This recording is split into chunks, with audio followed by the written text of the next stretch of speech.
Hello, this is Eagle Owl again. Thanks for watching.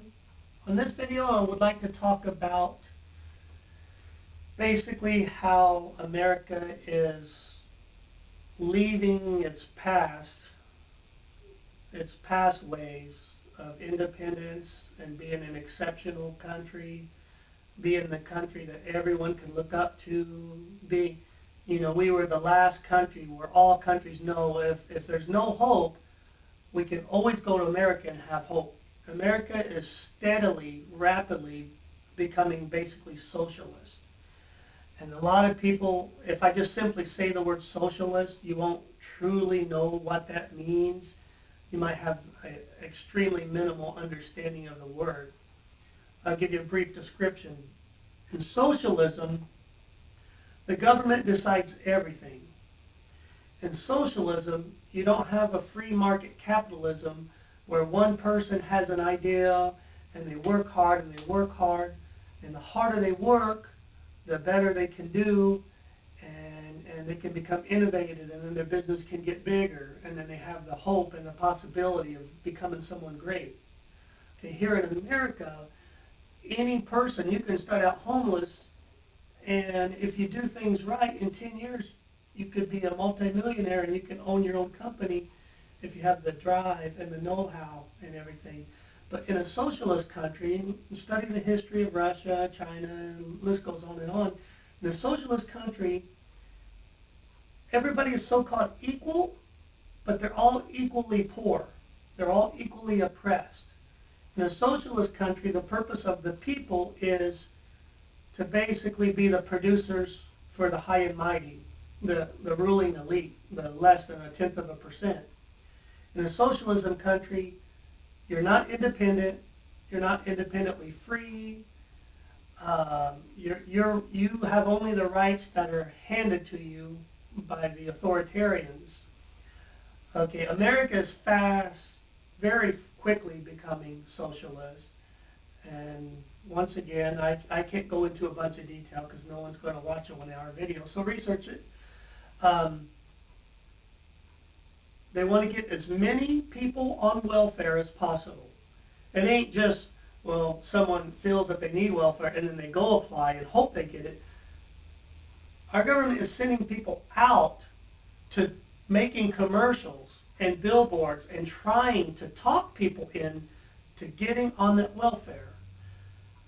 What they want is the most amount of people possible relying on the government for their livelihood. And here's how it works. If you can't survive without me because I provide shelter over your head, I provide food in your mouth, and then I create a situation where you can't basically leave and you can't go on your own and be independent, I create a situation where you have to rely on me for everything. That gives me more power over you, okay? Because there's no way to get out of it.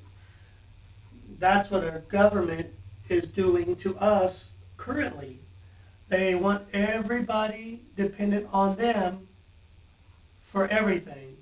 Their rent, their food, their everything, where to turn, what to think. The more people that are dependent on them, the more power and control they have.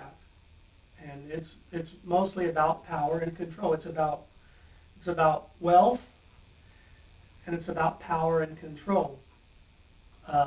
But yes, our country is very quickly becoming socialist at like at the speed of a freight train zipping down the tracks. And then there's this new term called income inequality, which every time I hear that term, I want to go throw up in a trash can. On the surface, to someone who's ignorant, it sounds pretty, we got to stamp out this income inequality. It's just not fair. It's not equal. We got to, most people would say, inequality is not a good thing because the word itself implies that someone has a more bum deal than the next person. But analyze what is income inequality. It's saying it's not fair because you make more than him. It's not fair because he makes more than me. It's not fair. Okay, first of all, it's not the government's job anywhere in the Constitution or founding documents to pull anybody out of poverty. It's not their job to provide money for anyone, and it's not their job to raise anyone or bring them up higher. It's not the government's job to bail anyone out, whether it be a company or an individual. And this whole income inequality, it's a distribution of wealth. It's a socialist, 100% socialist idea. And that's what our current administration, Democrats and Republicans combined, it's what they're doing, is this socialist method of, making everyone financially equal. Study the history of every country on planet Earth. When the government supposedly makes everyone equal financially, it makes them all equally poor. It don't make them equally okay. It don't make them equally rich. It makes everybody equally in the slums. Okay, but to sit here and say income inequality, that's just not fair. That's communist talk. That's socialist talk, to say income inequality. What do you mean income inequality? How about height inequality or intelligence inequality? It's not fair. He's smarter than me. We need to do something about it. Make a law to stop him from reading any more books, because it's not fair that he's smarter than me. It's not fair that he's taller than me.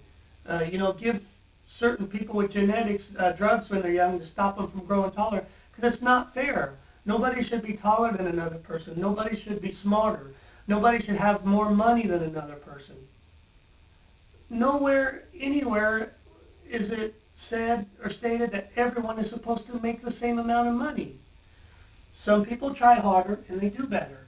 Some people get good breaks and some people get bad breaks. But this whole income inequality crap makes me sick when I hear it. It's socialist. It's communist.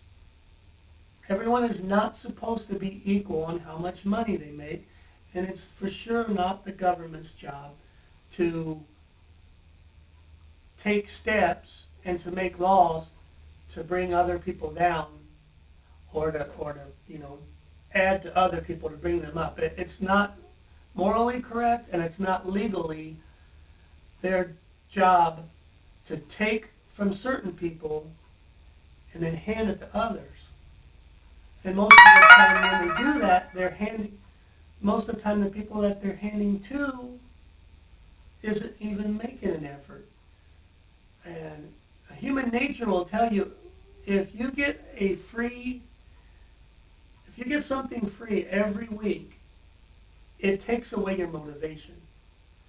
Why do I need to try hard to find something? Why do I need to try hard to get better in life when, well, I know that there's going to be some money coming every week? It 100% takes your motivation away from you. And now your motivation is taken away, your drive is taken away, and you're more and more dependent on our new socialist government, which we have become. We still call ourselves America by name, but we're not America in the true sense of the word. And powers that be are doing their best to fundamentally transform America. I didn't know that all of America was broken and it needed completely redone from the bottom up. I thought that, we were supposed to hold to the Constitution and the original documents, but I never signed on for fundamentally transforming, which defined means completely altering something so that it's no longer recognizable. I don't want America to be fundamentally transformed to where I no longer recognize it as America. But just some food for thought. I'm not going to ramble on again. I would really like to be able to make like a 1-hour video and to go into real depth detail, but I know if I do that everyone's going to turn off after 7 or 8 minutes, so I'm going to try my best to keep them short. But like I always say, do your own research. It's not hard to do. Everybody's got a computer. Go on the computer, do your own research, and you can decide if I'm telling the truth or lying. But do real research. Don't just have your own point of view and refuse to see the trees that are in front of you when you're in the middle of the forest. This is Eagle Out. Thanks for watching.